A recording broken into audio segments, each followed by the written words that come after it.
Hey everybody, it is comic review time. Fresh off the presses in November. Brand new series from Image, Undiscovered Country.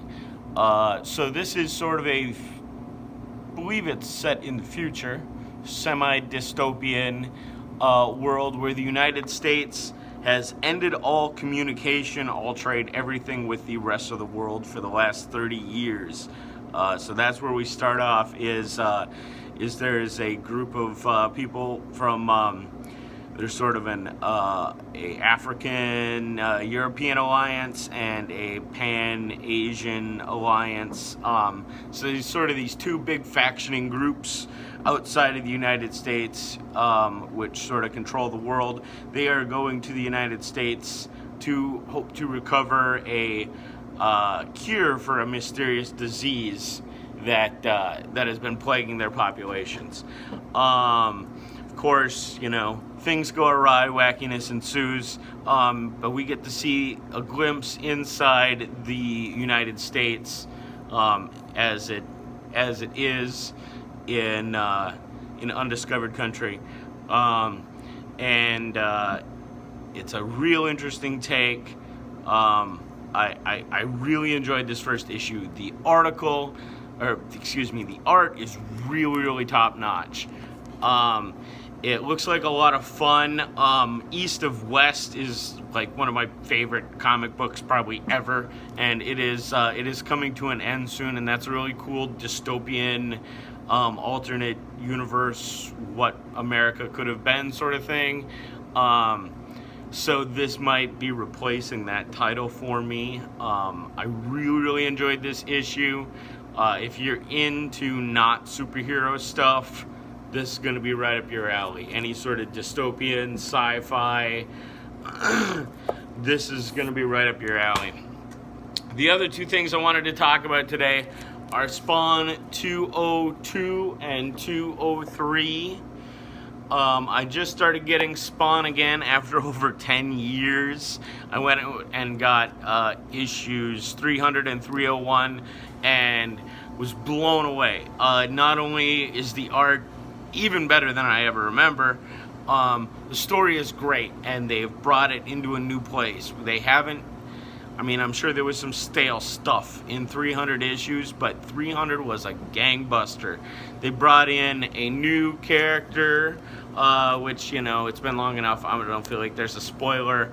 There is now a she-Spawn, and we find out in issue 303 that there is the possibility of having more than one she-Spawn.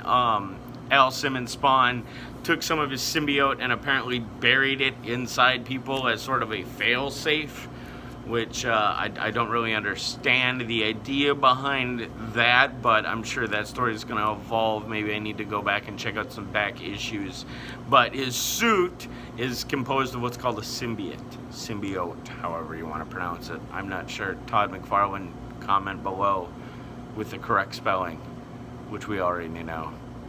Anyways, so it's the suit that covers his body and gives him sort of these magical powers. He also has what he calls necroplasm, which is this sort of green oozy thing and misty smoke thing coming from his eyes. So he's developed these like necromancer powers, along with his symbiote from Hell powers. Anyways, Al is tired of this fight between heaven and hell, and he's finally decided to act on it and do something, and has sort of become a rogue warrior. And now he finds out that he has basically sort of these children, these other little spawnettes, these sort of, I don't know what else to call them, spawnettes.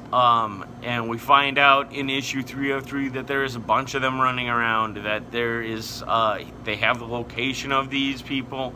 And so I guess Spawn is gonna go find all these other Spawnettes, and I guess they're gonna have like a big team of Spawns. So this is a really cool story that's developing. I really like it. Todd McFarlane and Jason Sean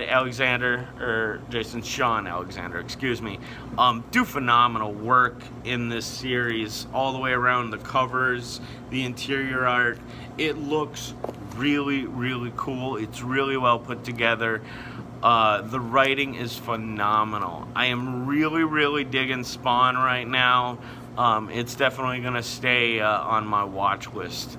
Alright, I got some more to review, but we're gonna cut these into short little 5-minute segments so we don't overload you with 30 minutes of comic reviews at a time. Alright, as always, check out your local comic shop.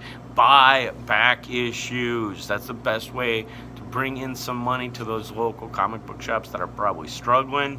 You know, they're gonna get some stuff they're gonna get a little bit of money from the current titles, but their biggest money is from back issues. So just go to a comic book shop and just rifle through the back issues, find covers that you like and buy them, okay? Support your local comic book shop. Big shout out to Granite City Comics in St. Cloud, Minnesota. They are my preferred comic book shop. I love stopping in there. They're friendly. They've got an amazing collection of back issues, and they've always got what I want, and if they don't, they order it for me. All right, thank you very much for tuning in.